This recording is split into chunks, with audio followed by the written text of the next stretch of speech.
Diena pēc noskaņas, labvakar. Jā, starp citu, uzreiz replika, kad redze ir viens no atmiņu veidojušiem komponentiem droši vien. Iespējams, ka galvenais, bet tā ir arī dzirde un citas sensorās sistēmas daļas. Bet viennozīmīgi svarīgi ir redze. Tā. Ko es domāju, mēs varam sākt. Paldies, ka jūs esat ieradušies jau sākumā. Iesim solīt pa solim, iepazīstināšu iesākumā ar sevi. Pavisam īsi, droši vien tas, kas ir uzrakstīts uz ekrāna, ir pietiekami, kas jums par mani jāzina šodien. Tātad, kā jau es esmu, minējis iepriekš, kad pamat izglītība un viss tas, kā saka, pamata produkts no izglītības skatpunkta, es esmu Latvijas produkts ar fizikas matemātikas fakultātes diplomu un arī ar pieredzi Spānijā, Komplutenses universitātē. Optometrista stāžs ir vairāk kā 15 gadi šobrīd. Šobrīd es vadu ģimenes uzņēmumu 2. paudzē. Tas nozīmē, ka vispār, ģimenes saistība ar optiku brīvlēm ir vairāk kā 30 gadus.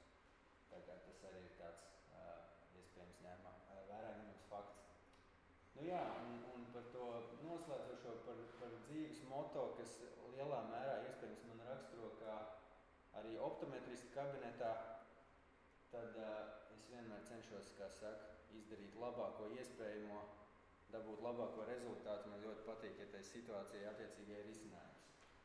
Tāpēc arī tas moto tā skan, ka vienmēr izdara labāko iespējamo vēl mazliet, lai kā saka, nonāktu pie rezultātu. Kā jau es iepriekš minēju, tā mana ikdienas pieredze ir optometriskā kabinetā, līdz ar to šādā formātā es neesmu tik daudz pieredzes runāt, kad man ir vairāk par 2 acīm pretī. Bet vairāk tas ir 1:1 ikdienā, bet es domāju, ka mēs mēģināsim tikt galā arī šādā versijā. Īsi gribēju ieskicēt to lekcijas plāniņu, lai tā skaidrs, jo no vienas puses mēs runājam par attiecīgi Medicīnas vēstures muzejā esošu arhīvā atrodamu, kā saka, lietu vēsturi, bet no otras puses mums ir, lai mēs par to runātu, ir kaut kāda neliels izpratni, sapratni. Man tomēr likās, ka mums vajag tādu ievadu daļu mazliet saprast par to redzes uztveri, acu uzbūvu, kaut kādām tādām pamatlietām, jo tad man šķiet mēs varam pie tās nākamās sadaļas nonākt mazliet interesantāk. Tātad pats sākums par redzes uztveres pamatiem, tad es īsumā izstāstīšu par optometristu oftalmologu tādām, darbības atšķirībām mūsdienās. Tad ieskicēsim optiskos redzes traucējumus, tad arī funkcionālos redzes traucējumus, kas mūsdienās ir arvien nopietnāk, kā saka, daļu arī no manas ikdienas darba prakses aizņem. Un tad mēs iesim pie galvenās sadaļas izskatu, ko tad mēs esam atraduši un likuši galdā, un kā tas strādā, kāds ir varbūt mūsdienu alternatīvas, un vai tas tiek izmantots mūsdienās vai ne, un cik tas ir nozīmīgi. Un beigās pavisam īsi es pāris slaidos par brīļu lietām. Varbūt neatklāšu, kas tur būs, tad līdz tam nonāks. Ko es gribēju varbūt īsumā, es daudz ko jau redzu vizuāli, bet es gribēju saprast, kāda man ir auditorija šodien. Es skatos, ka brīļu lietotāji ir diezgan liels procents kopumā. Gandrīz puse varētu būt, vai ne? Ir kāds, kas ir arī šobrīd kontaklēts lietotājs? Šobrīd. Labi. Ir kāds redzes aprūpes profesionāls šeit? Tad es varu pieturēties pie plāna, es vienkārši gribu saprast, ko man darīšana. Cik man ir, kā saka, jāiespringst, bet es varu pieturēties pie plāna. Starp citu, es domāju, ka mums jārunā tādā populāra zinātniskā valodā. Es runāšu mēģināšu principā tā kā es sev kādreiz lietas skaidroju, tā varbūt jums nodot, lai tur nav kaut kāda plika akadēmiska pieeja. Ko aiziet? Pirmais tāds divas bildītes, mēs esam ļoti labi zinām, kā izskatās cilvēka acs vizuāli, un tad, šīs es uzliku ar tādu domu, ka mums vajadzētu padomāt no tāda filozofiskā skatu punkta, ko nozīmē redzēt vispār, kas tas ir. Starp citu, ko nozīmē redzēt un ko nozīmē skatīties. Arī tāds vēl ir aspekts. Jo nevienmēr tas, ko mēs skatām, nevienmēr mēs to ieraugam. Faktiski, lai mēs runātu par tādu redzēšanu kā procesu, mums drusciņ tajā acu uzbūvē ir, kā saka, jāiebrauc. Ja? Pavisam īsi, tur starp citu priekšā ir tāds acu modelīts, ko mēs pēc tam varēsim paskatīt, ja kādam interesēs. Bet ideja ir sekojoša, kad cilvēka, precīzāk patiesībā būtu runāt par redzes orgānu, nevis tikai par aci, ja?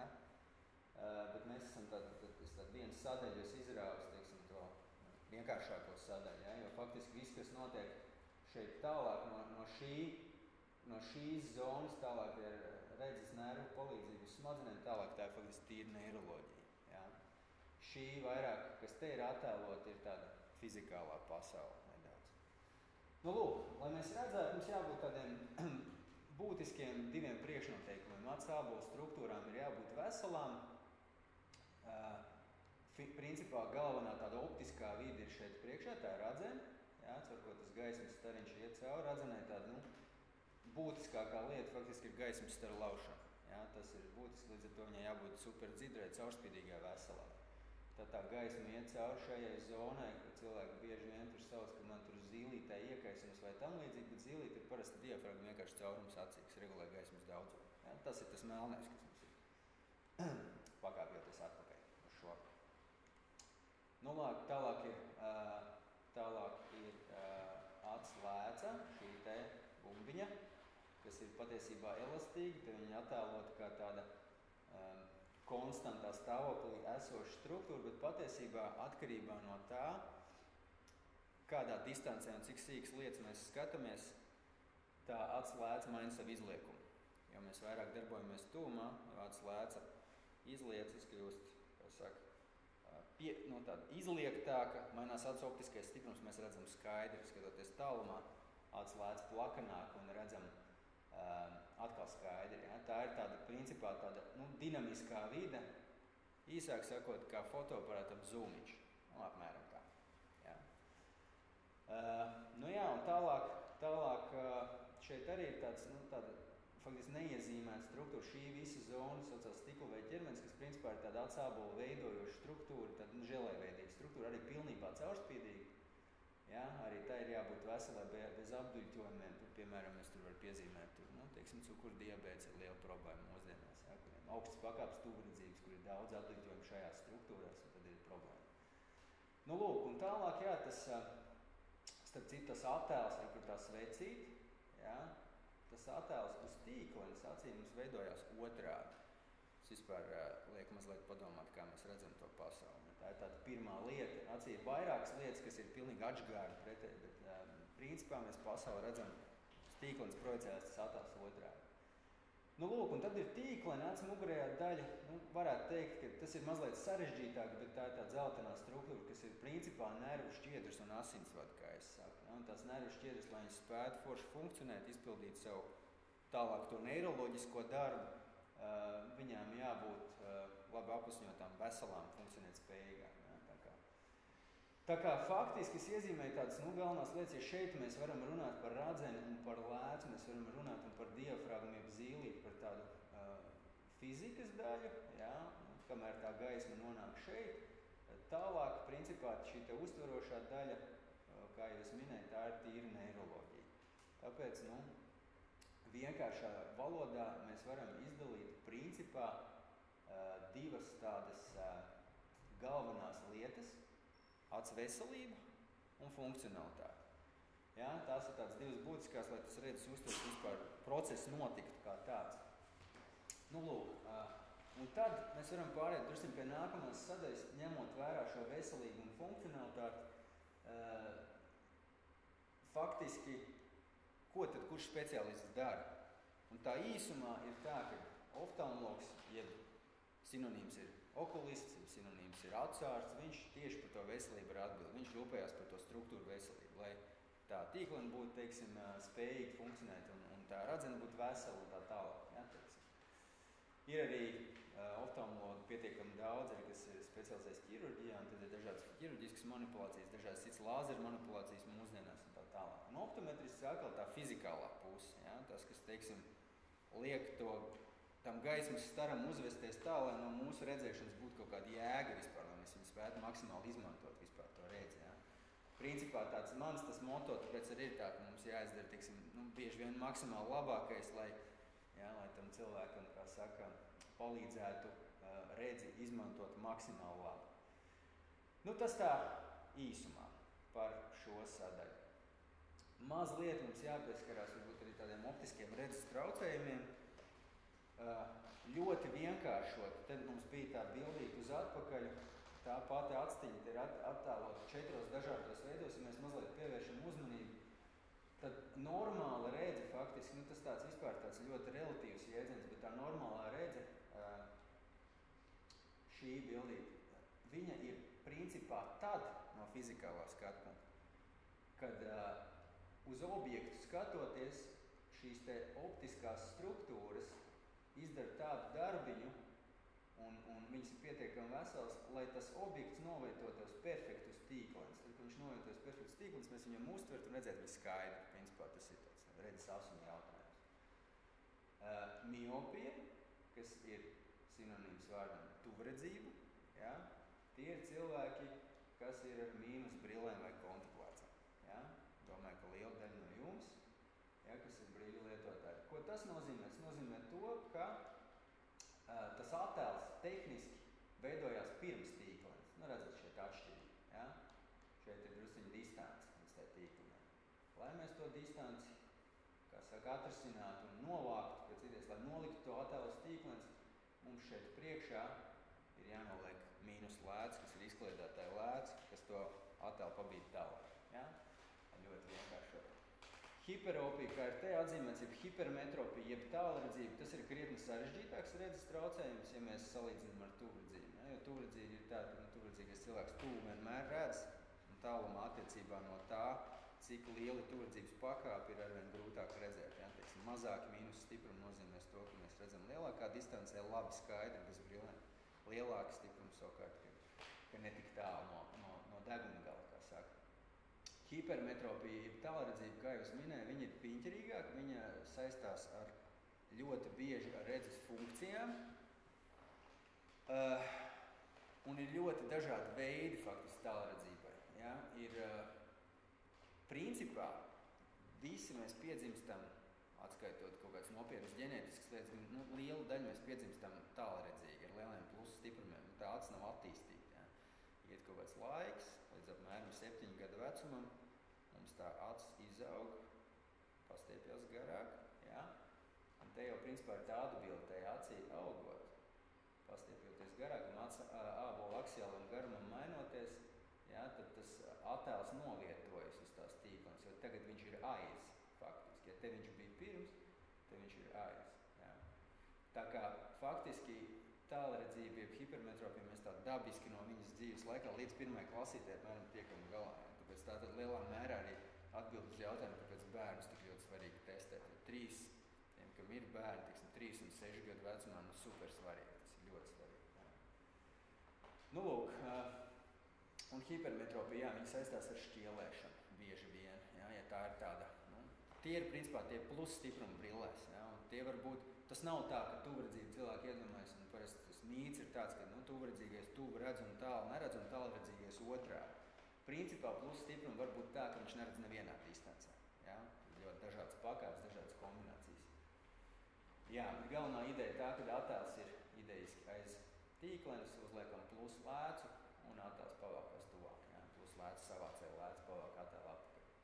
Astigmatisms ir sarežģīta pasaule, saku uzreiz, domāju, ka nevajag man viņu skaidrot, jo tā ir tāda, viss sarežģītākais no redzes traucējumiem. Viņš arī var bieži kombinēties gan ar hipermetropiju, gan ar tuvredzību, gan būt arī tīrs astigmatisms.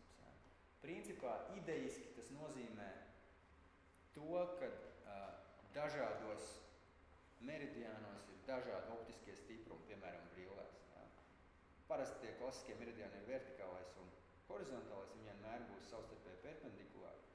Teiksim, tie -1 un tie -2. Tas ir astronautisms. Ja? Bet varbūt ar tā, ka tie meridiāni kaut kur iegriežās, un tas ir vēl piņķirīgāk.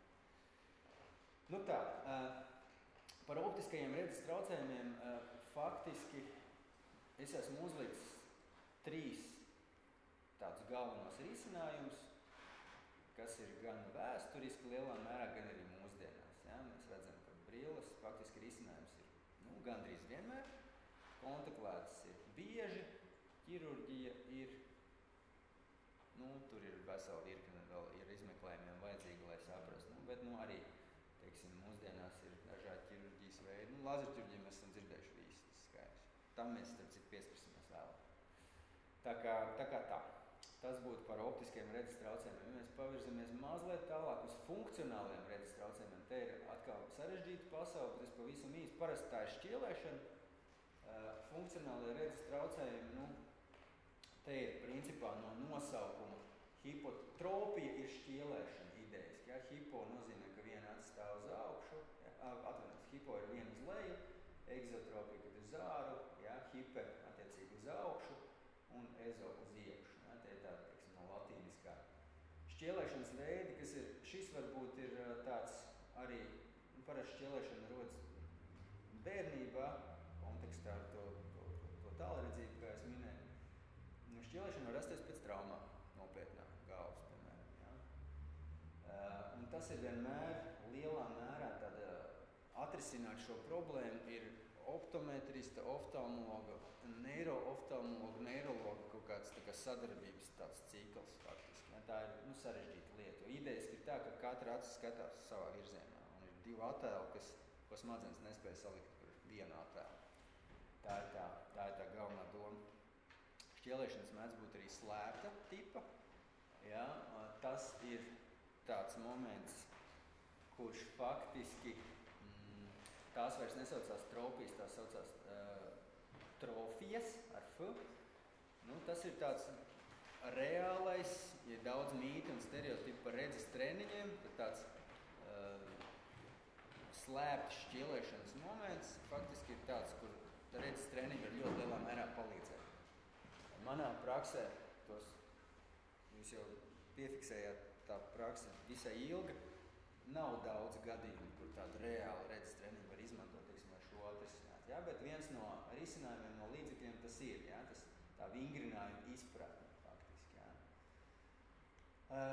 Atkal, brilles bieži vien ir tā, ka, ja cilvēks ir šķielējošs, vienkāršā valodā runājot, viņš uzliek brilles un viņš vairs nav šķielējošs.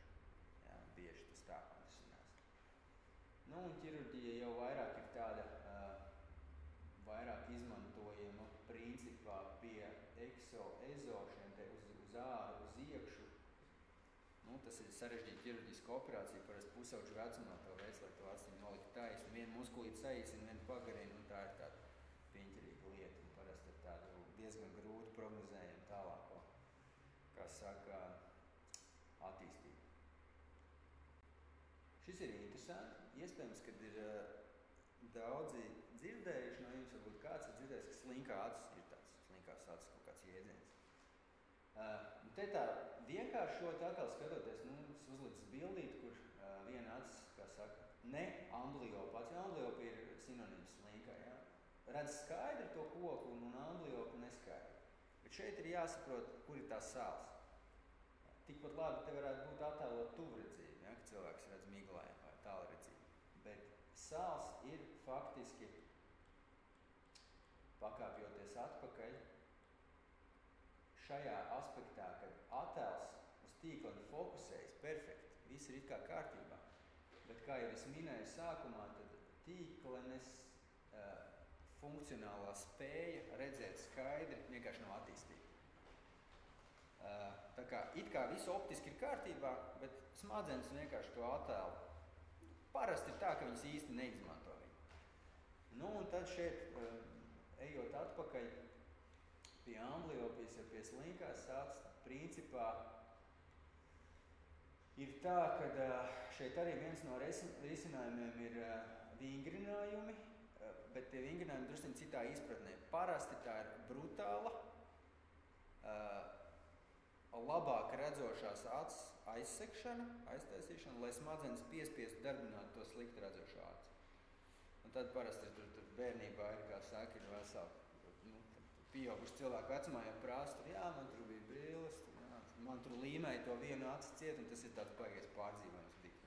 Jā, bet principā tas ir vienīgais veids, tas strādā, bet tas strādā līdz kaut kādam 8, 9, 10 gadu vecumam.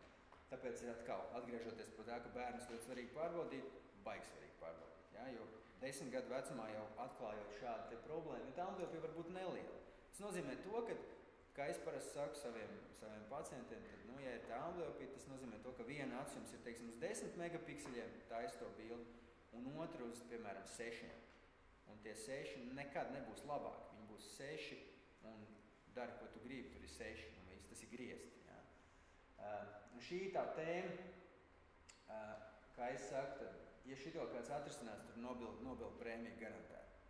Jā, jo, principā, tā ir nervu šķiedru attīstība ideiski. Jā. Tad tur ir visādi mēģinājumi likt implantāciju, teiksim, mini kameru, lai nevar to kameru salāgot ar smadzeņu darbību, jā, lai cilvēks redzētu skaidrāk. Šī ir tāda nopietna problēma. Parasti tas skar arī viena acis, tā kā šeit ir parādīts. Un tad bieži vien cilvēks ar to, teiksim, šādi te nodzīvojot to dzīvi. Ir arī tādi gadījumi ļoti bieži, starp citu, kas atnāk 40 gadu vecumā un pirmo reizi uzzina, ka viņam tā viena acis neredz. Viņš tur dzīvē nekad šito īsti nav uztaisījis. Un viņš visu dzīvi pieredz skatīties ar vienu aci. Līdz ar to viņam faktiski ir izslēgta vispār spēja uztvert telpiski kādu attēlu. Telpiskais attēls ir iespējams tikai tad, kad ir abu acu kopdarbība. Tas ir, kā saka, redzes piramīdas augstākais līmenis. Viena acis skatoties, jā, var adaptēties, var daudz ko paveikt, bet telpiskuma nav, un tas ir tāds visai piņķerīgs uzreiz gadījums. Nu jā, šeit arī tā brīļu izpratne drusciņi savādāk jāsaprot, jo te ir jākombinē, principā. Bieži vien ir tā, ka tā sliktāk redzošā acis viņai vajag gan brīles, gan arī to otru aci vēl aizlīmēt, lai tā viena darbojās. Jākombinē šīs lietas visbiežāk. Šī tā bildīte varbūt jums pazīstama kaut kāda. Man šeit tad ir pazīstama. Faktiski akomodatīvu traucējumu, tas ir, es esmu uzlicis vienādības zīmi, tas nozīmē, mazliet iepriekš pieskaros tai slēptēji šķielēšanai. Tas nozīmē, ka redzes sistēmu mēs vienkārši pārslogojam. Mēs viņu mūsdienās pārslogojam kā redzes resursu ar izteikti pa daudz darbu tūmā. Un tas nav tikai stāsts par displeju kā tādu vai telefonu vai vienkārši, nezinu, tur šuvējas darbs vai kaut kāds juvelieru darbs. Tas ir, teiksim, stāsts par to, ka tā redzes sistēma ir būvēta tā kā mēs iepriekš runājam, kā es teicu, fotoaparāts zūmiņš, tālums, tūms, mums ir pieredze, tā, ka tā redzes sistēma, viņai patika tā strādāt tālumā, tūmā, būt tādā ļoti elastīgā kustībā. Jā, bet, teiksim, šie tie tūmi, tā pārslodze bieži noved pie tā, ka cilvēks, teiksim, visu dienu tādā režīmā nostrādājot, kā tas džeks tur ir nostrādājis, viņš, teiksim, viņam tālumā ir miglaina redze, bet tikai tāpēc miglaina, ka tā redzes sistēma ir nokrampējusi uz tūmu, viņi vienkārši neprot vairs atslābt. Un te ir tas te redzes vingrinājumi, jā, te ir tas moments par zilās gaismas tur brillēm, lai mēs atkal to fizikālo aspektu, teiksim, izslēgtu no ekrāna, jā, tad ir, tā atpūta droši vien svarīgākais. Pareizi atpūta, pareizi darba ergonomika un tā tālāk, jo redze ir mums kā resurs, tas jāsaprot, kā redze mums ir iedot, un mēs viņu, kaut kādā brīdī izmantojam un izsmeļam faktiski. Tā. Dodamies pie galvenās sadaļas par krājumu, kas, teiksim, ir muzeja arhīvā, kas bija atrodams un pieejams. Par šo es daudz nestāstīšu, šī ir ārkārtīgi vienkārša lieta. Jebkurš no jums uzreiz varbūt bijis šādas te jocīgas figūriņas skatījies. Ir gan šādi, šis konkrēts saucās Landols gredzeni, ir vēl tāda E-burtiņa dažādos virzienos. Ir parasti, kā saka, alfabēta cipari un burti un dažādas bērniem, dažādas figūriņas. Principā redzes asuma mērīšanas redzes asuma mērīšanas rīks, kuru zināmā attālumā novietojot, te starp citu ir tāda maza, nevar te redzēt, tāda maza tabuliņa uz skatu virsū, tad attiecīgi šo te C burtiņu novietojot dažādās distancēs, mēs varam izsacināt, redzes asumu dažādiem. Principā, šī ir lieta, kas tiešām saglabājusies mūsdienās, vienkārši integrēt monitorā vēl kaut kur, jā, vai, bet parādot kartiņu, ja to pareizi izdara, tad principā diezgan liela tāda informatīva uzreiz par to redzes situāciju var dabūt. Jā, šis ir tas, ko es tikko minēju, gan optometrists izmanto, gan oftalmologs, gan arī ģimenes ārsts, arodārsts un tā tālāk. Dažādās izpausmēs. Kā jau teicu, viņi ir integrēti modernākās, varētu teikt, attēlojumā. Lūk tā. Te ir kaut kas mazliet interesantāks, starp citu, jā, šis nāk no Vācijas, gadskaitli gan es precīzi, man liekas, ka nebija norādīts, bet šitas Rathenau, kas ir interesanti, tā ir tāda 100 gadus atpakaļ, mazliet mazāk, 30 gadi, 100 gadus atpakaļ, šī bija milzīga rūpnīca Rathenau Vācijā, kura principā visu Vāciju nodrošināja ar optiskajām lēcām, tāds zinātnes centrs, bildītas atrast milzīgas ēkas un kārtīgi fabrika. Jā, un starp citu, filma un optikas tīkls ir kaut kur no šitā cēlēs kaut kādās tur nākamajās paudzēs. Tā vismaz runā. Provas lēcas, ko tas nozīmē? Tas nozīmē, ka esat redzējuši tādu provas rāmīti, ko uzliek cilvēkam, un tad mēs, kā saka, tur liekam provas lēcas. Šis gan ir ļoti, ļoti vienkāršots variants. Te tikai, te var mazliet redzēt, te tad plus stiprumi tikai sākot no 0,5 līdz, teiksim, 2-3 dioptrijām. Principā šitie tika izmantot tīri lasīšanas stiprumu nosakot cilvēkam, kam brīles līdz tam nevajag, viņam vajag kaut kāds pirmā stūma brīles, jā, vai otrās vai trešās, tas lasām brīles stiprumu noteikšanai. Jā, vairāks šis te lēts, kā jau minēju, šis ir tāds vienkāršotais variants, šis ir tāds optometrists, viens no svarīgākiem tādiem rīkiem, pareizi jāmāk lietot. Mūsdienās tas izskatās jau apmēram šādi, kur ir mazliet daudzveidīgāk un jaudīgāk kā saka, tas klāsts, un tur ir dažādas prizmu lēcas, tur ir gaismas filtru lēcas un tā tālāk. Ar šo te kasti, jā, mēs varam diezgan daudz ko izdarīt, ja mēs runājam par tādu redzes precizitāti, mēs saprotam, ko mēs darām un pareizi projicējam tos testus un to algoritmu galvā, kā saka, liekam pēc tādiem fizikāliem principiem. Jā, kas ir varbūt tāds atšķirīgais, ja šajā versijā pilnīgi noteikti te ir tikai stikla lēcas, tad šobrīd foršāks patiesībā ir tāds speciāli plastikāta lēcas. Kā viņš ir vieglāks, teiksim, cilvēkam komfortablāks, bet stikls arī pieejams. Ja? Un stikla arī ir dažādi. Tāda drusciņa cita tēma. Tā kā tāds materiāli un tāds optiskās kvalitātes jautājums bieži vien. Šis, starp citu, ir kaut kas visai līdzīgs tam iepriekšējiem provas, tikai viņš ir monokulāri lietojams.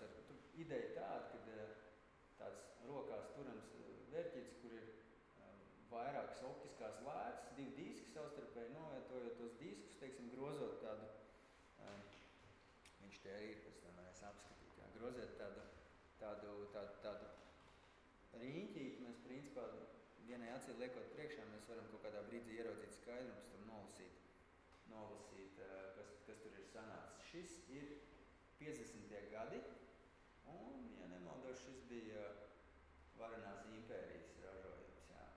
Tāds kārtīgs metāla gabals.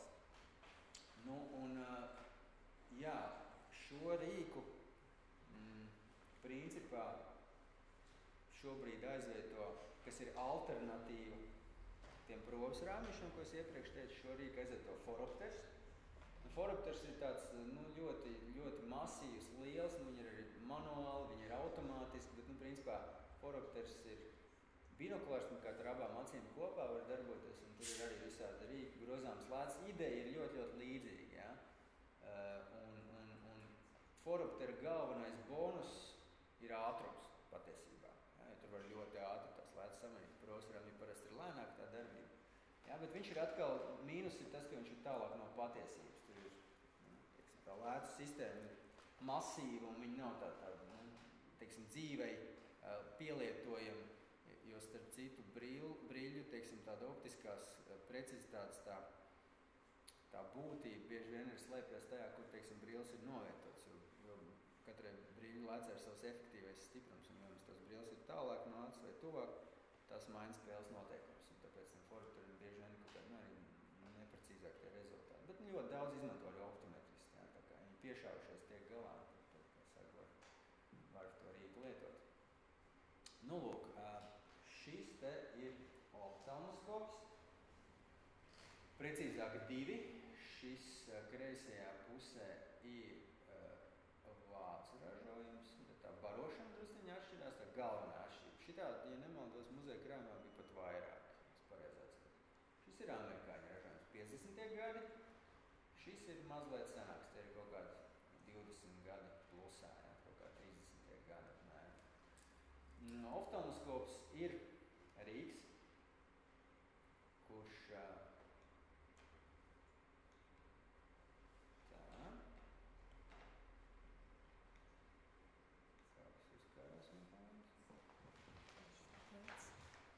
tad ar podziņām. Jā. Oftalmoskops ir rīks, kurš patiesībā mūsdienās neko daudz neatšķirs, es paņēmu savēju.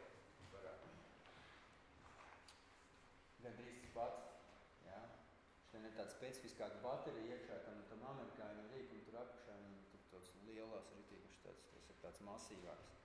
Nu, šitas ir tāds būtisks arī ierīce, ļoti vienkāršot, salīdzinoši tādu triviāli, bet ja viņš ir precīzs, labs ražojums un ļoti daudz var iegūt informatīvo materiālu, teiksim, potenciāli glaukomas riskus var redzēt, novērtēt, jā, var redzes nervu apskatīties, var redzēt kataraktu, jā. Nu, tāds šis es teiktu, ja par to provas, kas tas runāja, bija optometristi viens no svarīgākiem rīkiem, tad šitas ir oftalmologi, bet es viņu ļoti daudz arī izmantoju. Es tādā diagnostikā, primārā diagnostikā, principā galvenais, ko var redzēt, var redzēt acis optiskās caurspīdīgās vides novērtēt, un ja saprot, ko dara, tad var šo to ieraudzīt acī iekšā. Un principā pastīsimies, vai mums lazerītis strādā. Jā, lazerītis strādā. Principā, šitādu bildi īsti neredz, redz kaut kādu fragmentu, un tad es, teiksim, varu tur bīdīties ar to fragmentu šurp tur. Galvenais šis ir tas redzes nervs, ko novērtē glaukomas diagnostikā, ja, kāds viņš izskatās. Jā, un tad te šī pie viņas ir katarakta. Ja, te ir kārtīgs apduļķojums acis lēcā, jūs atceraties tur iepriekš tā elastīgā bumbiņa, kas maina to savu liekumu. Ja? Te ir kārtīgs duļas, un te jau mums ir jārunā par kataraktas operāciju patiesībā. Mēs ieraudzītu to, ko labāk, kur tas brīlis nebūs risinājums. Nu tā kā svarīgi iekārta secinājums vienkārši, nekas daudz nav mainījies šajā aspektā. Tā. Teikšu atklāt, šeit man bija jāņem palīgā opcija zvans draugam, oftalmologam, jo šis bija tāds interesants atradums. Nu jā, tā es viņu ir nosaucu, kā tas ir nosaukums tā oftalmologa teikt. Tāds medikamentu setiņš, jeb komplektiņš, ko oftalmologs ir staipījis sev līdzi. Tur ir, principā, jā, tādi metāla cilindriņi. Pēc tam varēs apskatīt metāla cilindriņu, kur katrā iekšā ir tāds sterils stikla tā kā ampuliņas, kur ir attiecīgi medikamenti. Tur, piemēram, atropīns. Ja, tur pareizies arī lasīt kopā ar kokaīnu. Tas ir acu zīlītes paplašinātājs, lai to iepriekšējo, starp citu, lai šo te bildīti var labāk izvērtēt. Ja, tad mēs tā no loģikas varam saprast, tāpēc es uzliku šo no loģikas varam saprast, jo tā zīlīte ir platāka, jo mēs labāk, lielāku laukumu redzam. Un tad tas, teiksim, tas atrupīns to zīlīti vienkārši paplašina. Tad ir fiziostigmats, tas varbūt acis spiedienam vairāk. Es paskatījos, painteresējos, viņš šobrīd ASV arī ir joprojām pilotojams Eiropā kaut kā to terapiju. Vispār medikamentu terapija ASV un Eiropā diezgan atšķirās. Teiksim, vispār normas un kaut kādi licencēšanas un tā tālāk. Ja. Tad pretsēnīšu līdzeklis, ja, un tam līdzīgi. Tad ir, ja nemaldos, tad šajā te bija acu mitrinošie pilieni kaut kā, bet nav tur īsti piefiksēts kā. Ja. Šis man šķiet, kad bija no limbažiem cēlēs. Vai limbažos atrast, katrā ziņā tas bija kaut kur līča katrā ziņā, kaut kur reģionā. Jā, tā kā tur es rakstījis tie 30. gadi, tie arī līdz tā. Šādi oftalmologs staipot līdzi, principā viņam pirmās palīdzības komplekts ir bieži vien bijis par rokai. Tā. Šis ir interesantāks no cita aspekta. Sākumā jau runājam par to kopredzi, to stereoredzi, kad abām acīm ir jāskatās, lai mēs to pasauli telpiski varētu uztvert. Un te ir tāda gan franču izcelsmes, gan starp citu šī konkrētā bildīte ir kartiņas, kas ir mūsu pašu, ja nekļūdos, tad bija 1935. gads. Palasīju to anotāciju, kas tur nāk līdz, tad veselu grāmatiņu. Ļoti interesanti šis te oftalmologs Apinis pamatojas, kāpēc to vajag un kāpēc tas ir jāražo, kad mēs tur, teiksim, mums pērkam no citurienes un mūsu valūta aizplūst prom un tur tāds. Bet viņš ir sadzirdēts, jo patiesībā šīs te kartiņas, kas ir Latvijā ražotās, ir zīmējis Indriģis Zeberičs. Kas tajam laikam tur bija, man liekas, diezgan tā. Ja? Un te ir tā ideja sekojoša. Tās kartiņas izmanto kopā ar šito ierīci, kas tev uz galda mums stāv, ko sauc par stereoskopu. Un tur ir dažādi paveidi, dažādas tās filozofijas, bet parasti ir tā, ka tās kartiņas, teiksim, ir viena, ko skatās vienāds, un otra, ko skatās otra, kas ir ļoti, ļoti līdzīgs, bet atšķirās kaut kāds detaļas. Te, piemēram, tur spainis un kaut kāds tur vēl kaut kas novietots. Ja? Un tad ir tā, ka tajā stereoskopā tās kartiņas ieliekot zināmā distancē, fokusu attālumu dabūnot, nobīdot.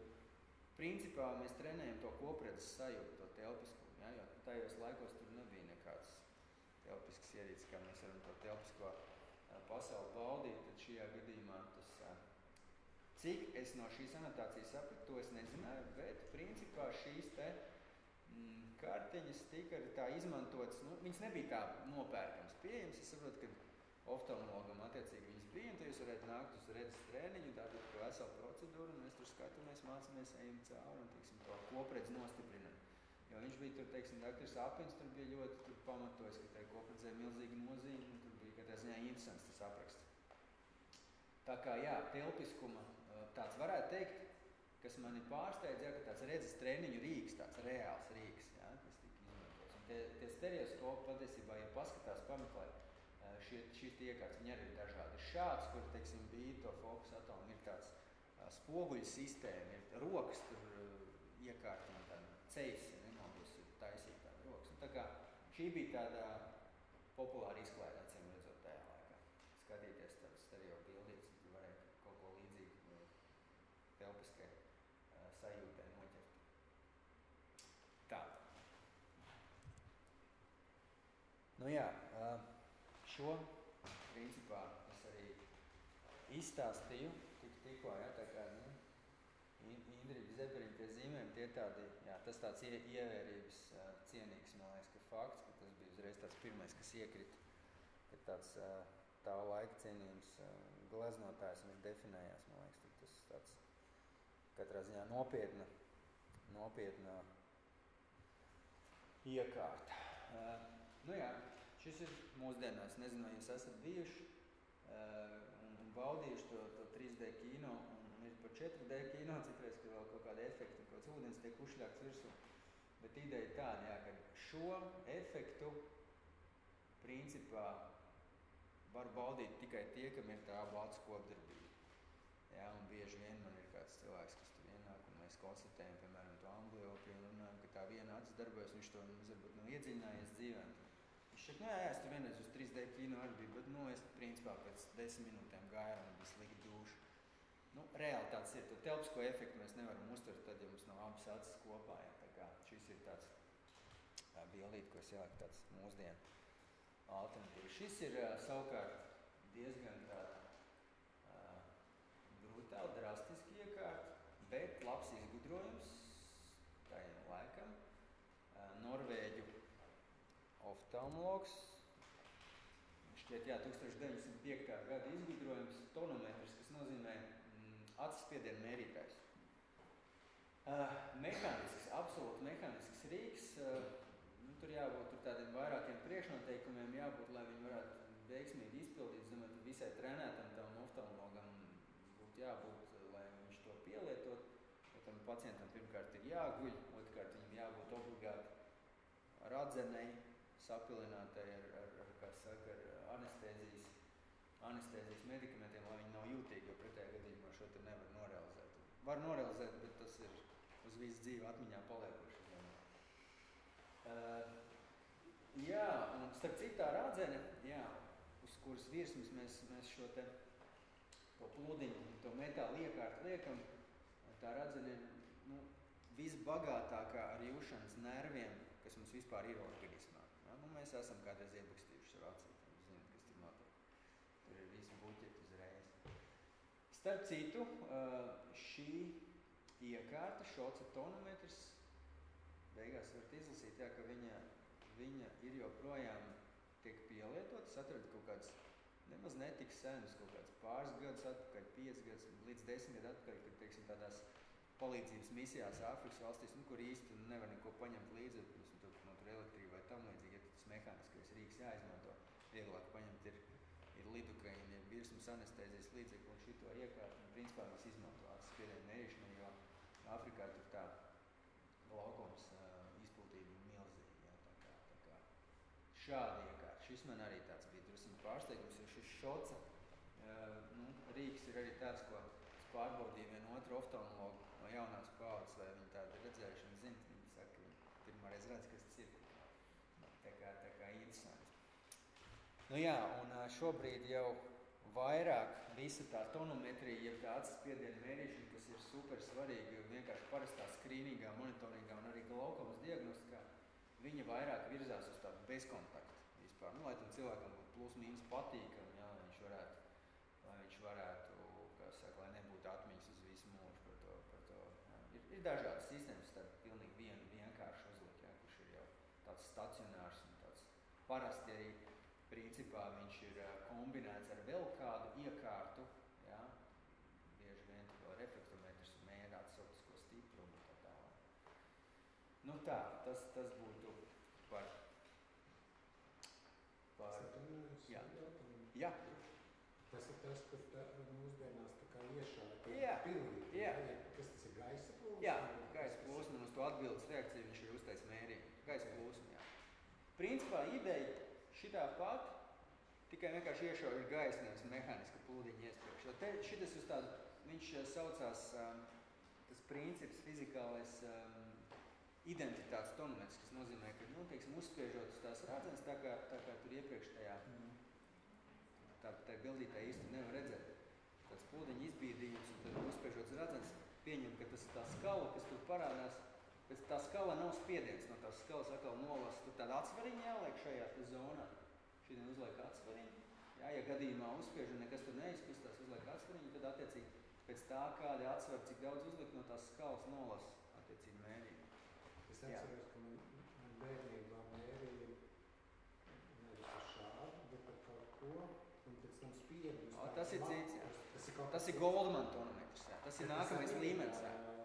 Tas arī ir spiedienu Jā, tas arī. Tur ir ideja cita, tur ir, teiksim, uzliek, tur jau ir konkrēts atsvars ar konkrētu svaru, viņš teica, kā tāds metāls milžu pulkstenīts. Jā, atkal sapilina tās zāles, viņu, principā, uzliek krāsvielā, uzliek uz āds, un tad tas ir aplinācijas, kas nozīmē, ka no aplinācijas tonometra princips, ka no tā nospieduma laukuma lieluma, un uzspiežot uz papīru, var izmērot, var saprast tā kā pēc skalas, cik liels ir spiediens.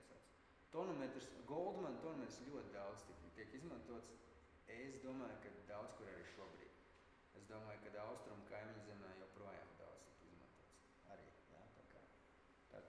Nu, viņš ir mazāk jaudīgs par šo, jā. Principā, uz to neinvazīvo arī tas viss virzās maksimāli. Bet ir arī vēl mūsdienās tāda adatiņa, jā, tāda adatiņa, kas pa aci, kā saka. Nu, ļoti maigi viņi ir tā arī mēr. Tas ir, principā, šis varētu teikt, ka šos tonometrs ir kā tāds sens, adatiņas principam, jā, arī tāds vērtīts. Tā kā faktiski šobrīd kaut kādā 3 galvenie, jā, Goldman joprojām izmanto, tad ir tas gaisa plūsma, tad ir tāda.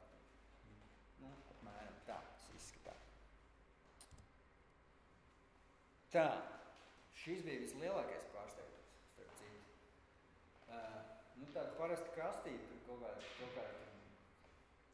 kāda metāla fragmenti, kaut kas tur tāda beigās skatoties. Nu jā, es jau te muzeja kolēģiem, muzeja darbiniekiem teicu, ka tā kastīte no priekšu zelta burti uzreiz, un tur skaidrs, ka te uzreiz lepojās ar to, kas tur ir iekšā.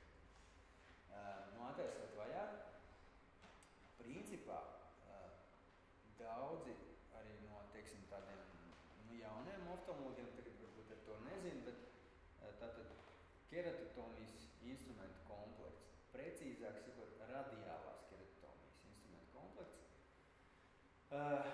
Te ir interesants stāsts, jo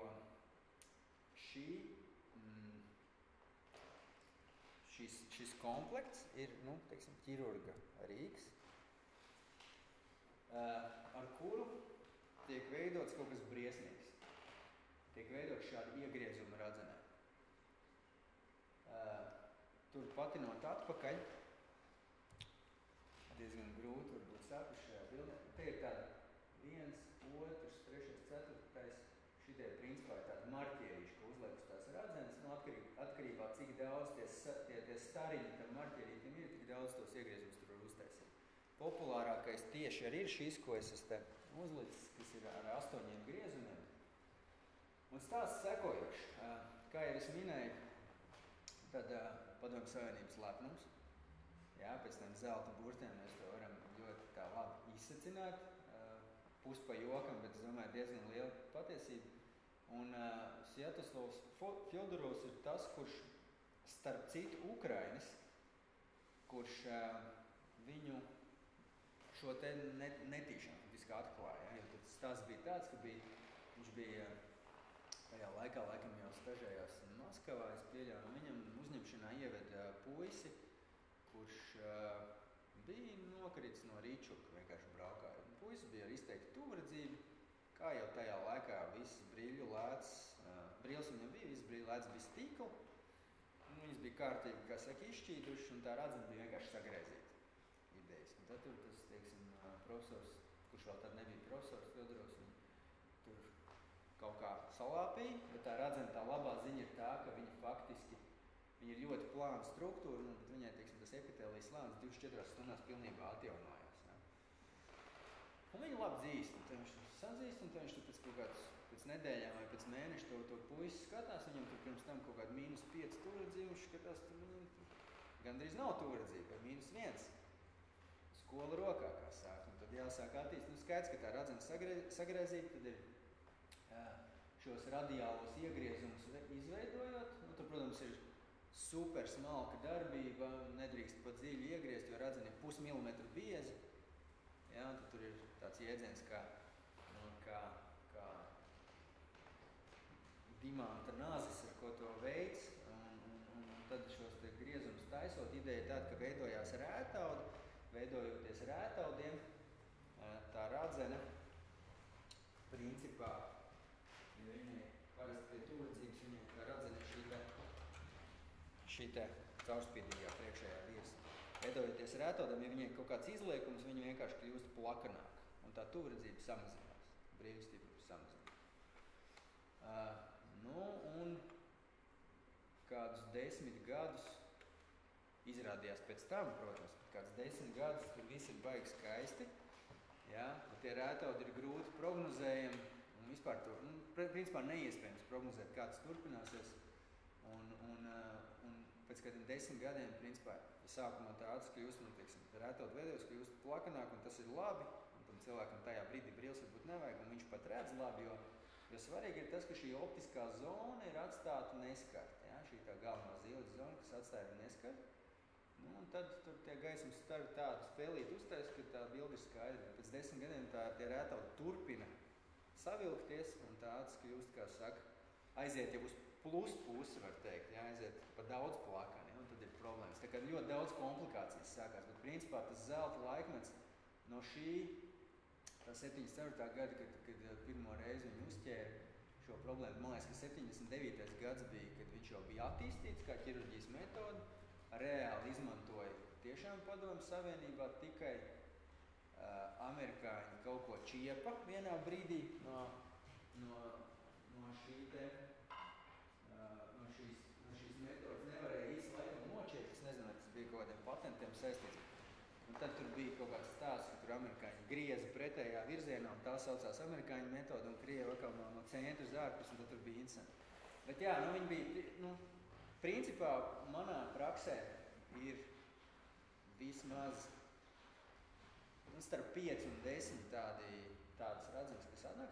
Principā mūsu platumgrados viņi parasti visi ir operēti 80. gadu beigas, 90. sākums kaut kad.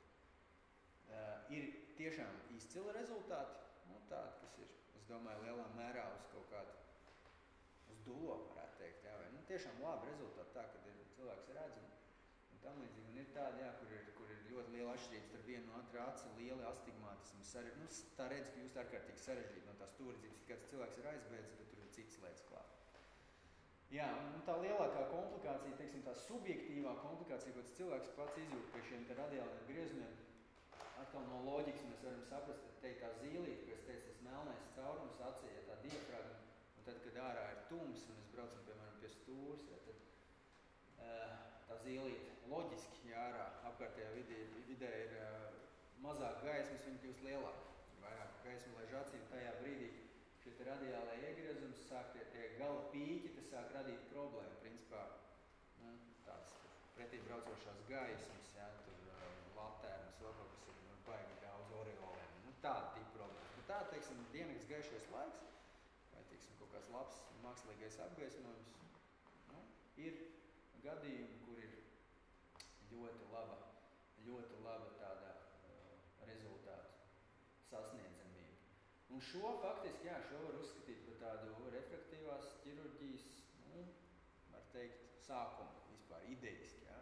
Pēc tam jau tur lasika šobrīd, kas ir mūsdienās, un ICL ķirurģija, kas ir tagad pēdējos gados aktuālā. Bet principā lasika arī, lasika ķirurģija, ja lazeru ķirurģija, viņi balstās uz to pašu radzens sapulcināšanu. Vienkārši viņi ir daudz avansētāki. Nevis tikai, kā saka, tādām mehāniskām metodēm. Tā, jā. Par lāzera verķītes izskatās šitā, apmēram. Tur ir galvenokārt, jā, tas ir kārtīgs, jaudīgs dators ar labu lāzeri un ar ļoti labām datorsmadzenēm faktiski. Tā ir augstākā matemātika, lāzera ķirurģija. Tāpēc vienmēr sākam, un cilvēki jautā, kā es tur savā gadījumā, es tur varētu lāzera ķirurģiju vai taisīt kaut kā. Es vienmēr saku, kur taisīt labāk, un tie klasiskie jautājumi, tas saka, lāzera ķirurģijas gadījumā tur ir vesela virkni dažādi jautājumi, te pirmkārt visi jāsaliek, lai tādā vienā kopumā, lai saprastu, vai jūs esat labs vai slikts kandidāts, arī cik jūs esat vecs un ko jūs darat un tā tālāk.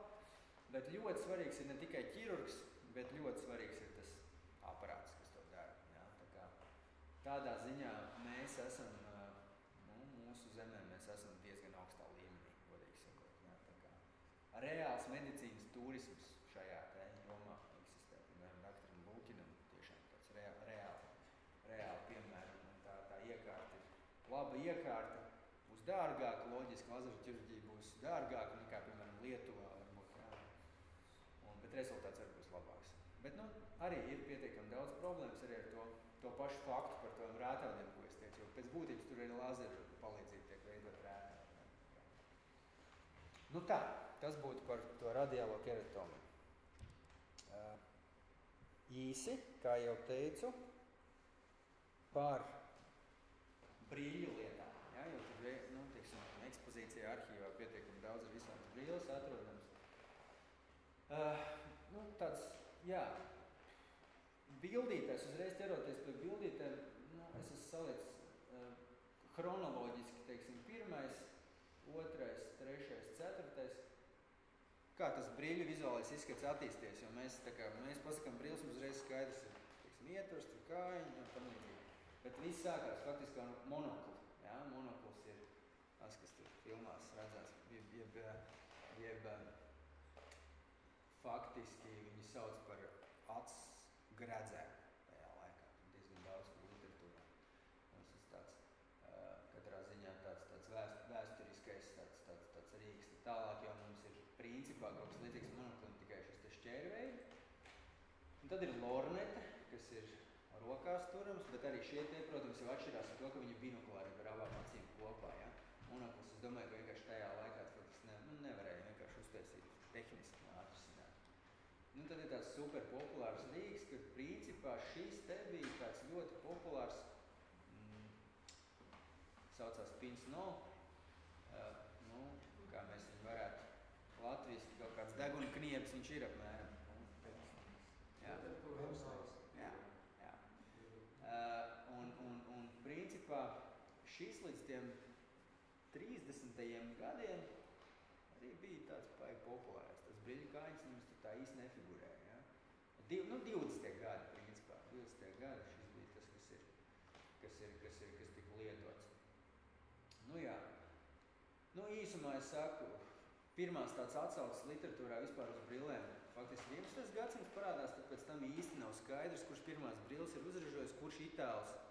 Tad bija, man liekas, 1268. gads, un tad bija kaut kāds 14. gadsimta sākums. Tur bija 2 itāļi, viens bija students, viens bija pasniedzējs, bet principā Itālijas tā ietekme un Francijas ietekme arī šobrīd ir liela. Jā.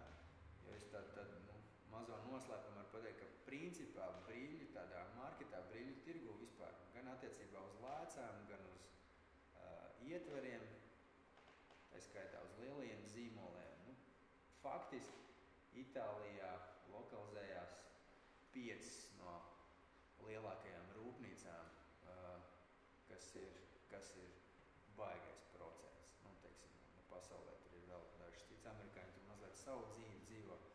Jā, ir kaut kāds atsevišķi ražotāji Francijā, bet principā Itālija tā diezgan pārliecinoši numur 1, ja tā, tajā optikas pasaulē.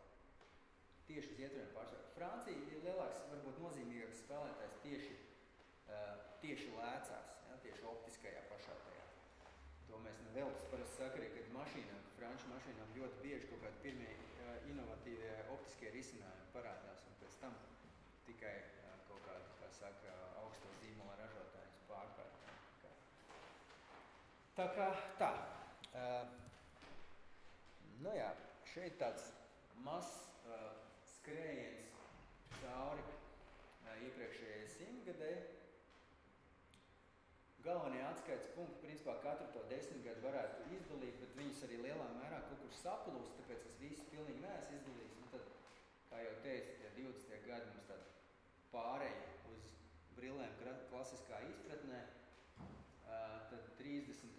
gados ir tāds pirmais uzrāviens, es teiktu, jo ļoti daudz literatūrā atrodams, kad parādās tāds divi tādi lieli segmenti, parādās principā dalības pa dzimumiem, jā, kaut kāds vīriešu sieviešu brilles, jo tas tur iepriekš tā nav bijis īsti, kur parādījies, un saulesbrīļu, jā, segments kā tāds vispār attīstība. Tas galvenokārt ASV.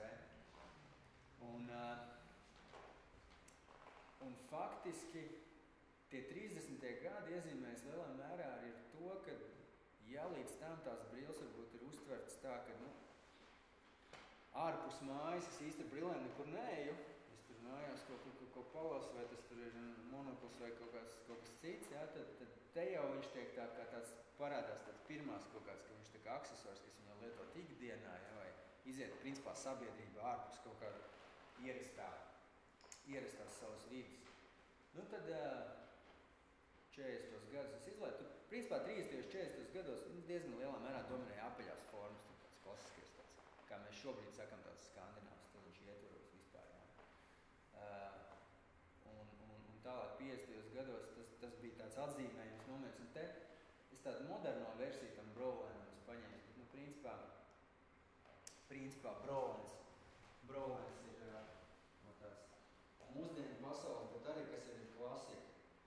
Brolēns ir, piemēram, Reagan Clubmaster Salzburgas, no klases Brolēns, ja? Šeit, teiksim, 70. gadu tāds sākums, tāpēc tā ir klasika, starp citu, ar stikla lētu šajā gadījumā. Ja?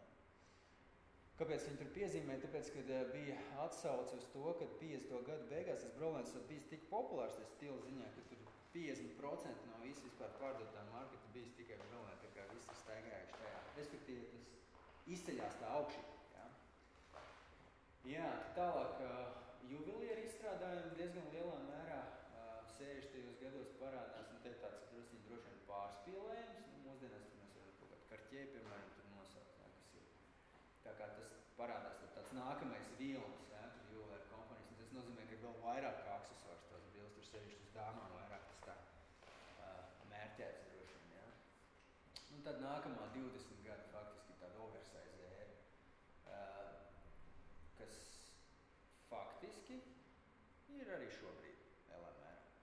Jo šobrīd, nu, paskatoties, teiksim, tādās lielajās izstādēs vai kaut kādās tendencēs, īstenībā modē ir gandrīz viss.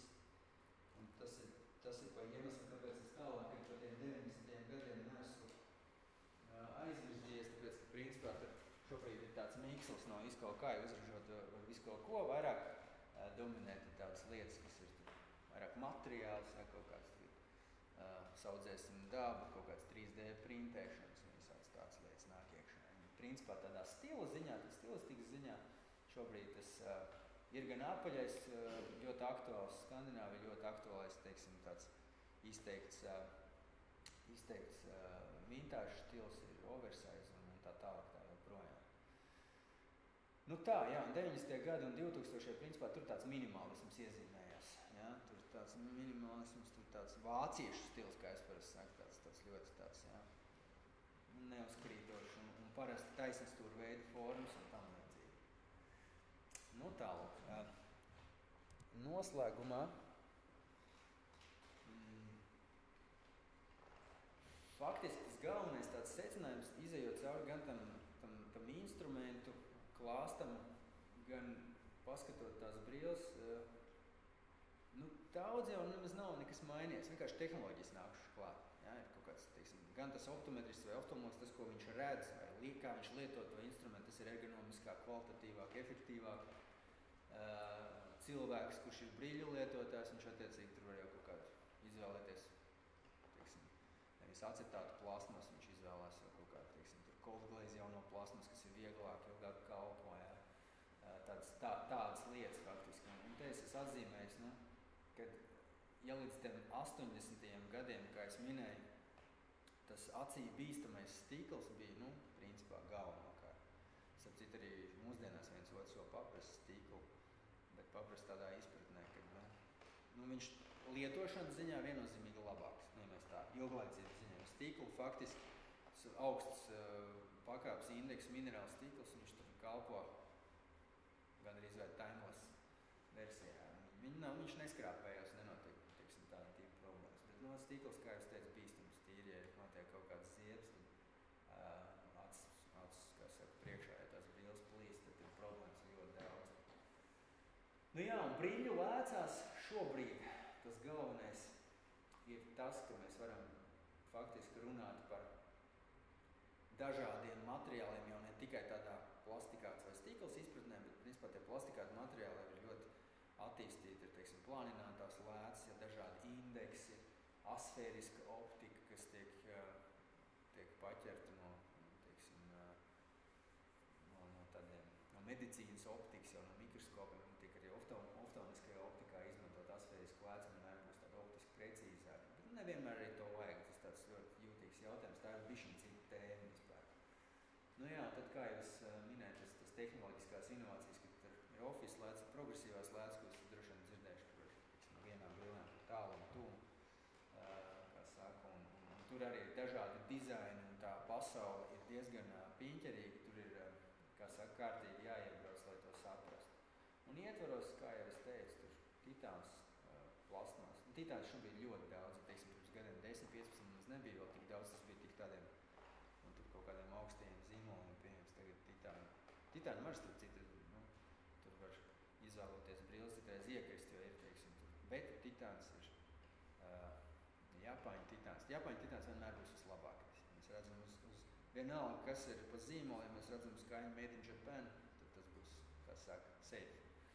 Jā, tā kā tas ir tāds, teiksim, lielie tādi nozimi, teiksim, Gucci, tas pats Ray-Bans, kas ir tāds brīļu spēlētājs milzīgs un tāds zināms un populārs, un ļoti daudz ir Japāņu titāni izmanto. Bet tas tāds īstais titāns un ne tikai tā cietība, bet arī tas svars un izturība tur iet roku rokā. Nu tā, šeit augšpusītē mēs redzam 3 brīļu variants no arhīva, no ekspozīcijas. Šis ir tāds, kā jau es teicu, tāds, kā man patīk teikt, tāds skandināvs, tu viņš apaļš, tur nav skrītuši. Te ir grūtāk redzams, te ir principā skrūbriņu princips, ideja ir tāda, ka te ir urbuma lēcā, nu tā lēca vienkārši neredzam, te nav ietvers, ja, kas aptver. Un te ir, teiksim, tāds klasiskais acetāts. Un ja mēs paņemam šī brīža piedāvājumu plauktā, nekas daudz nav mainījies. Varam principā piemeklēt diezgan līdzīgus tos risinājumus.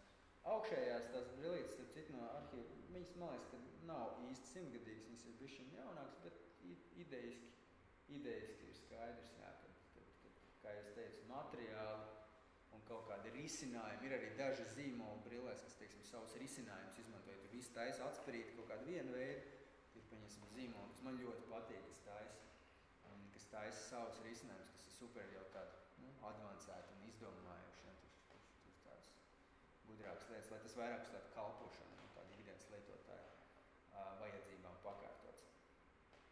Nu tā, man šķiet, ka būtiskākais ir izstāstīts. Vēl es varu noslēgumā varbūt tādu par to skatīties un redzēt tādu triku mēs varam izspēlēt. Es zinu, ka vismaz vienam ir no klātesošiem rokas pulkstenis ar ciparnīcu. Ir vismaz vienam. Jums ir? Bez cipariem. Jā, bet tas nekad. Jā, ar svītriņiem. Jā, ar svītriņiem. Nu labi, paņemsim, starp skatīties un redzēt. Ideja tāda, es jums iedošu mazu uzdevumu, te jūs varat pēc tam atbildēt pāris sekundēs. Jums ir jāpaskatās uz to pulksteni, bet tā kā es teikšu, burtiski uz 2 sekundēm, varbūt 3, no start līdz stop, jūs varat kārtīgi izvērtēt to apakšējo cipariņu, kas ir sešnieks, tā svītriņa, kas ir uz sešnieku. Te jūs pastāstīsiet, kāda viņa izskatās. Aiziet? Aiziet. Kārtīgi paskatāmies to sešnieku. Labi, ok. Un cik bija pulkstens? Jā, šito man starp citu, tas ir starp skatīties un redzēt, ja, ka tas redzēt, principā mums tā neiroloģiskā puse ir jāpieslēdz, un tā kā jāgrib ieraudzīt to, ko mēs skatāmies. Jo, ja mēs skatāmies to sešnieku, tad tur neko no tā, ko patiesībā varbūt mums svarīgs uzdevums, respektīvi. Ja ir uzdevums, tad ir arī tā redzēšana. Skatīties, tas mums tā nomodas stāvoklis, mēs varam skatīties griestos un domāt pilnīgi par kaut ko citu, jā, un tas nenozīmē, ka mēs tur pēc tam varēsim tos griestus tur aprakstīt, kā viņi izskatās. Nu tā, man šķiet, ka tas ir viss, ko es gribēju šodien pastāstīt. Varbūt kaut kādi jautājumi vēl bez tonometra. Man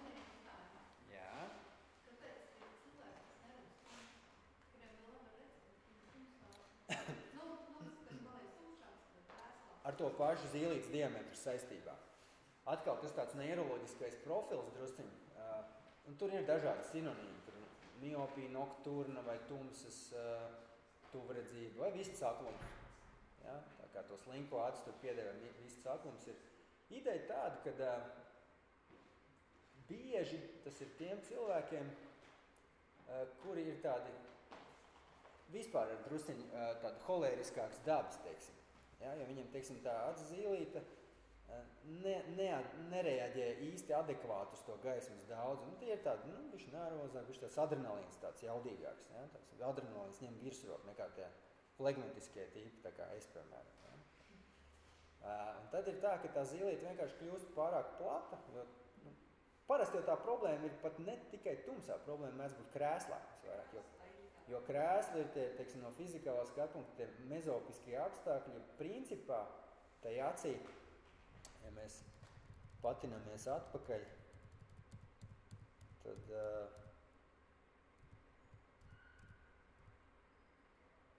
labi, šitas būs pat interesantāk. Ja mēs patinamies atpakaļ uz šo te ir acis tīkla un acis mugurējā daļa. Mēs skatāmies acī iekšā. Faktiski pasauli mēs skatāmies, tad, kad mēs fiksējam, piemēram, mēs uz jūsu degungalu, tagad es skatos uz šo te zonu ar makulu, ar tīklenes centrālo daļu. Ja? Bet es tajā pašā laikā izmantoju arī perifēriju. Loģiski es saprotu, kas notiek apkārt. Tīklenes centrālajā daļā viena veida fotoreceptori, tajā perifērijā cita veida fotoreceptori. Ko tas nozīmē? Tas nozīmē, ka tad, kad ir gaisma, acis zīlīte ir šaura, un principā mēs ļoti daudz izmantojam centrālo redzi. Ja? Un centrālās redzes fotoreceptori ir tie, kas atbild arī par krāsu uztveri. Jo te varētu būt jautājums, kāpēc mēs tumsā krāsu neredzam. Nu tā, ja tā iedziļinās, par ko mēs vispār redzam, ko mēs neredzam. Ja? Jo, teiksim, un tajā brīdī, kad ir tumšs vai tā mezopiskā, tā krēslas, tas aspekts, tā zīlīte, tā kā viņi mēģina saprast, vai ir gaisma vai ir tumsa, ja, tas pārējais laiks. Un tad viņi parasti to savu, kā saka, diametru visu laiku maina, tad teiksim, trigger efekts. Un faktiski acī tiek ielaisti daudz vairāk, zīlītē paplašinoties, acī tiek ielaisti daudz vairāk perifērie gaismas stari. Es vienkārši parasti saku tā matemātika kļūst neprecīzāka tajā acī. Nav tā centrālā redzes, sāk perifērija vairāk izmantot, centrālās redzes asums bieži uztais kritumu. Ja? Un tie ir tie vistas akluma tas moments, ja? Kad ir vienkārši zīlītes diametrs parasti ir drusciņi pa lielu. Ja? Un tad, kā saka, tad vēl ieslēdzās vēl kaut kāda nervozitāte papildus vēl kaut kas, ja? Un tas rodās problēma. Principā, jā, apgaismojuma jautājums un matemātiskā precizitāte, idejas. Jo savukārt, jā, tā zoniņa, kas mums ir tāda perifēra riņķī vairāk, jā, tā zoniņa ir jau vairāk atbild par perifēro redzi. Tā kā šis ir tikai redzes nervs, šī tā vietiņa, kur tās visas nervu šķiedras sakopojas, un šī ir tā vietiņa, kur tā informācija aiziet mums uz smadzenēm. Precīzāk sakot, tā atbilst. Šādai te vietiņai. Tas dzeltenais pleķītis ir šitā zona, ko mēs skatāmies. Un tas, ko es teicu, ar ko mēs skatāmies pasauli, ir šitā bedrīte. Nu, kaut kā tā.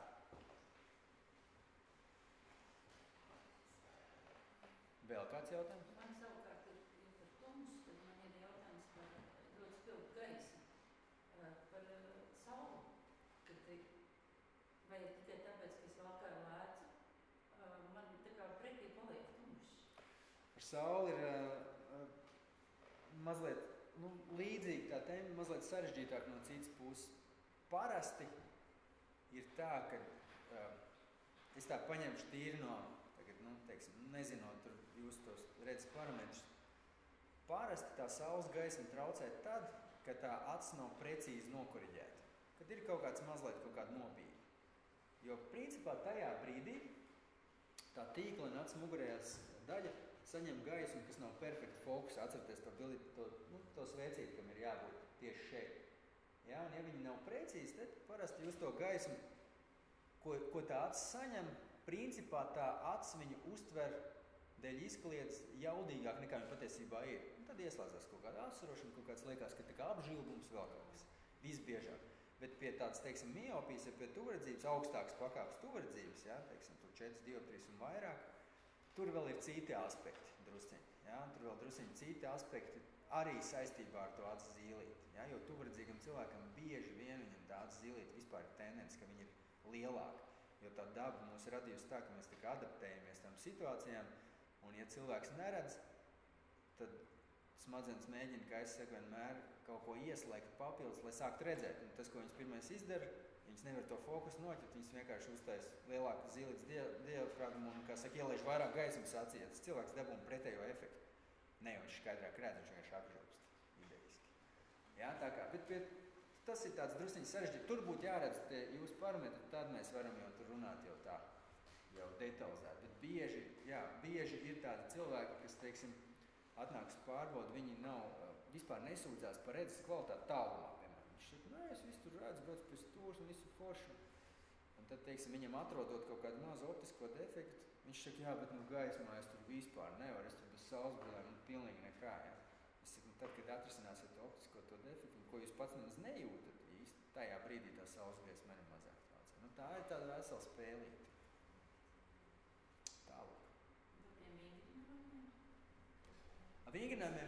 Vingrinājumiem ir atkal diezgan tāda plaša tēma, bet īstenībā vienmēr ir svarīgs tas definējums, ko mēs saprotam ar vingrinājumiem.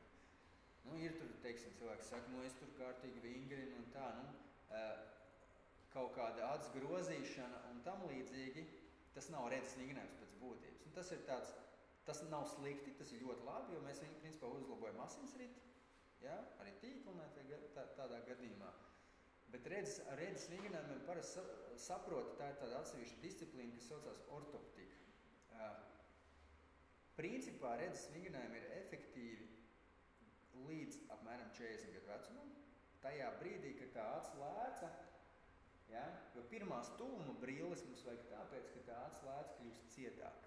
Tur nav nekāda būtiska saistība kaut kāda muskulīte, kas tur nestrādā. Acs lēca vienkārši kļūst cietāka un, kā es teicu, viņas uzdevums, tā kā mēs skatāmies tūmā, ir izliekties un redzēt skaidri. Un ap tiem 40 gadiem vielmaiņas kopējās rezultātā, ja vēl ir kaut kāds cits tur, teiksim, vispārīgās veselības palīgs, tas varbūt ir ātrāk, ja, bet tā acs lēca viņa kļūst cietāk un vairs nespēja izliekties tik daudz, cik vajag. Nu, tas mums vajag pirmās plus brillītes tūmā, kā idejiski, ja. Un tad, kad tā lēca kļūst jau cietāk, tad tiem vingrinājumiem vairs nav nozīme tas, ko es cenšos pateikt, ja. Līdz tam, ja, tiešām ir tāda, citu, Covid laiks sākās, tad visi, kā es teicu, visi bērni kļuva par biroja darbiniekiem pēkšņi, ja, un visiem bija tā tuvuma redze baigi daudz, un tad tur tiem vingrinājumiem, tad tas bija tāds laika posms, ka bija tāda nozīme, ja, lielā mērā, tad ar tiem vingrinājumiem var šo te fiksāciju uzlabot, to pārslēgšanos trenēt, ja, ir tādas lietas, tas saistās ar to akomodācijas mehānismu, tas ir tas zūmiņa mehānisms, tie vingrinājumi visi faktiski lielā mērā ar to zūmiņu mehānismu iet roku. Vai ir vēl kaut kas, kā tā acis noveco, bez tā, ka viņa paliek tā rādzenes daļa cietāk? Vai... Lēcas daļa, jā. Jā, noveco. Tas ir gan attiecībā uz rādzeni, acis priekšējo, tad lēcas paliek cietāk, tas ir tāds, to es tikko izstāstīju, jā. Tas ir tāds fokusēšanas jautājums. Rādzenes problēmas ar caurspīdību arī mēdz būt. Tur vairāk ir konkrētas profesijas jāskatās. Ļoti liels gaismas ekspozīcijas kaut kāds, ja, starp citu tādiem cilvēkiem, laborantiem, teiksim, tur padomu laiku, laboratorijas, kas strādājuši, kur tur tāds problēmas, tā radzene faktiski tās saucās par distrofijām, ja, tāds deģeneratīvs pārmaiņas, tā redzene, tas caurspīdīgums zaudē. Caurspīdīgums vairs nav tāds kā jābūt, tā redz pasliktinās. Bet tāda nopietnākā lieta, ja mēs runājam par novecošanos, ir šeit, tā tīklē, šitā bedrīte, ja, ko sauc par makulu, jeb foveolu, tur ir dažādas zonas, dažādas sauc, bet pieņemsim, ka tā ir makula, ja. Tā ir tā centrālā daļa, ko mēs fiksējam, tas atbild par centrālo redzi. Šeit mēs arī mēram to redzes asumu ar tiem langulku redzeniem. Tā pasaule mums ir aizgājusi tik tālu, ka mums tāds riņķidāns visu laiku veidojas. Ja mēs par kaut kādām tādām sistēmiskām problēmām runājam, tad mēs zinātne ražo medikamentus, un to cilvēku, teiksim, tur mākslīgi, tur pie dzīvības, iespējams, ka ilgāk nekā vajag. Nu, nekā daba ir radījusi. Nomaina tur atslēdz, nomaina gūžu, vēl kaut ko, nu, idejiski. Bet tīkle, ne, šī te centrālā daļa, viņa principā, tās ir nervu šķiedras un viņas iet bojā ar laiku. Un tās tīklenes centrālās daļas distrofijas, ir makulas deģenerācijas, un tā ir tāda baigi nopietnā lieta. Principā tas ir pielīdzināms tam, ko es stāstīju par to slinko aci. Ka it kā visu optiski kārtībā, visu var sakārtot, ja? Bet tā uztvert spēja, tā gaisma un zelta tīklenē nonāk līdz šeit ar iedziņiem. Tik tā viss ir forši.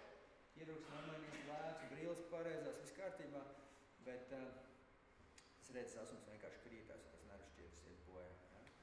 Nu, tā ir smaga tēma, jā. Tā kā cilvēces dzīvildzeji palielinoties, mēs paši savu taisam problēmas. Mums atkal jāražo kaut kas jauns, lai atkal, kā saka, jā, atkal tos teiksim, zināmā vecuma posmā. Tas tāds 70, 80 plus, tur sākās tāda tīpa problēmas. Nu, diezgan bieži, jā, diezgan bieži. Arī saistības, starp citu, ar gaismas ekspozīcijām un tā, teiksim, kaut kā darba vidi, kas ir bijis dzīves laikā un tam līdzīgi. Nepavēlt, tāpēc tagad ir zilās gaismas filtra tā tēma, kas no vienas puses ir, kā uz to skatās, tas ir kaut kāds mārketinga moments, citreiz liekas, ja? Jo tāpēc, kad ir visādi tādi fake produkti, ja sāk, ja? Bet tādi labi zilās gaismas filtrs tam cilvēkam, kas būs visu laiku pie displeja, viņš būs ilgtermiņā efektīvs. Un viņi šobrīd nevar nomērīt, viņi varētu nomērīt pēc 20 gadiem, ja viņš šodien sāk tas bija slikti. Jo kāpēc to zilo gaismu vajag nobloķēt, tāpēc, ka zilā gaismā ir ārkārtīgi daudz fotonu enerģiju. Ja mēs skatāmies ārā pa logu un redzam dabisku gaismu, tad tur mums ir, kā es saku, tur ir no visi pa bišķim. Tur ir drusciņi zilais, drusciņi zaļais, drusciņi violetais, sarkanais, tā tālāk. Spektrs pilnīgi, kā saka, balta gaisma veido vienā daudzumu visas krāsainās krāsiņas, ko mēs varam iedomāties. Bet ekrānā skatoties, problēma ir tā, ka tur ir ļoti daudz zilais un ļoti maz pārējais. Un tam zilajam viņš vistuvākais ultravioletam, viņam ir ļoti liela fotoenerģija, un, teiksim, tā acis centrālā daļa visu laiku ekrānā skatoties, tā ir problēma. Bet saka, tas ir tāds ilgtermiņa jautājums, bet tāds aizsardzības moments tas ir. Un tas ir saistīts ar tām deģeneratīvām izmaiņām acu mugurējā daļā, nervu šķiedru bojā. Kā ar asarām? Es zinu, ka man šķiet, ka vecāki cilvēki pīlina tās mākslīgās asaras. Jā, tas ir, teiksim, jāsaprot mērķis. Jo mākslīgās asaras, precīzi pateicāt, mākslīgās asaras viena lieta, tas, teiksim, viņas nosimulē to esošo asaru kaut kādu sastāvu problēmu. Bet ir, teiksim, tāda pilnīgi, kas varbūt ir efektīvāk. Asaras arī jāsaprot, no kā viņas sastāv. Ūdeņainā daļa, kas veido to kvantitatīvo apjomu, un tad ir tāda osmotiskā daļa. Principā tas lipības lānīts, kas ir virspusē asarām. Jo asaras patiesībā, ja šo bildīti skatās, asaras nekad neviens neiezīmē, bet asaras ir principā pirmā optiskā vide, kas ir super svarīga, pat pirms redzēts. Asaras sistēmai jābūt kārtībā. Jā. Bet ir tāda pilnīgi, kas šo te notur to asaru stabilitāti, lai tā ūdeņainā daļa neiztvaiko. Jā, ir tāda pilnīgi, kas vienkārši nosimulē asaru daudzumu, tie parasti ir mazāk efektīvi, biežāk jāpilina. Bet parasti tas asaras saistās komforta, diskomforta. To jautājumu. Sausās acis sindroms ir arī ļoti izpūtīts moments. Atkal runājam par tiem ekrāniem, kaut kādu tūmu slodzi, ja tas paradoks un tas fenomens, varētu teikt, ir tas, ka tad, kad mēs skatāmies ekrānā, tad ir tādas vismaz 3 lietas, kas ir problēma. Jā? Viena lieta ir, ko es jau minēju, gaismas ekspozīcija, gaismas sastāvs pēc būtības. Otra lieta ir distance, kā jau es teicu, tajā acī nepatīk visu laiku tūmu darbu, viņai patīk tūmas, tālums pārslēgties, būt elastīgiem. Trešā lieta ir mirkšķināšanas biežums. Jo principā tas fenomens ir tāds, ka, kad mēs skatāmies uz ekrānu, var paši sev uzfilmēt, pamēģināt.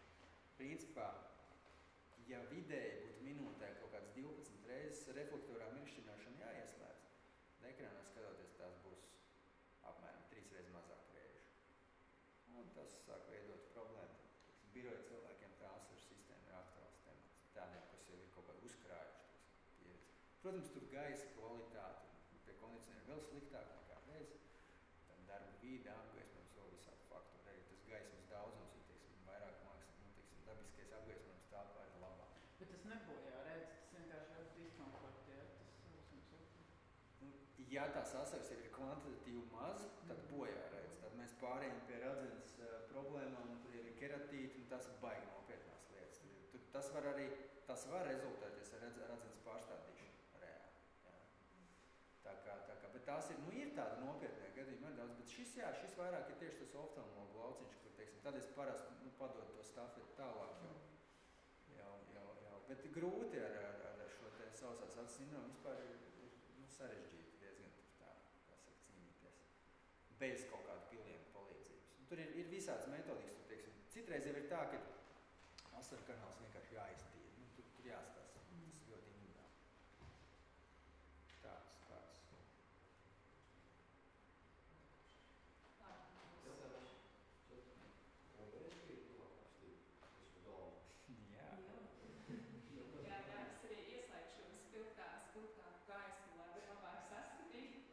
Bet man ir viens noslēdzošais jautājums.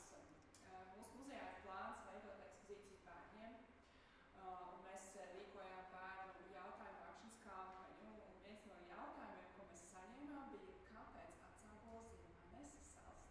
Nika, vai tu vari atbildēt? Jā.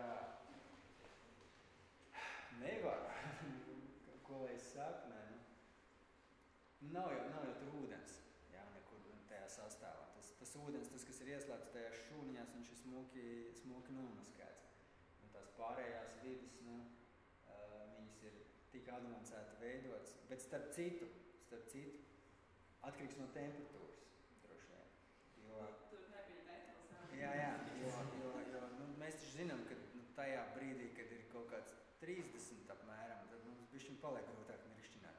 Nesen bija saruna ar vienu itāli, kad mēs tur runājam, -30 nevar iedomāties, kas tur ir. Tas nav stāsts par augstumu, tas stāsts par to, ka tu vairs nevar pamirkšķināt. Tad bija skaidrs. Bet, tur nav ūdens tiešā veidā nav sastāv. Tas klērs, muki, tā apkārtējā vidi, ko es nepieminēju, tas acis ābolu saturu veidojušies, tas acis baltums, kas mums ir. Faktiski vispār acis no tādiem slāņiem sastāv 3 galvenajiem, ja mēs tā runājam. Tā tīklēm tas iekšējais, tas zeltains. Ja? Tas klēri smuki nosedz un pasargā no augstuma un radzenes. Starp citu, ja mēs mēram temperatūru, tad radzene mums ir gandrīz 2 grādiem augstāk nekā ķermeņa temperatūra. Tāpēc viņu apasiņot tiešā veidā. Tur ir savādāk. Es nezinu, vai es atbildēju. Es domāju, ka nē. Bet es mēģināju.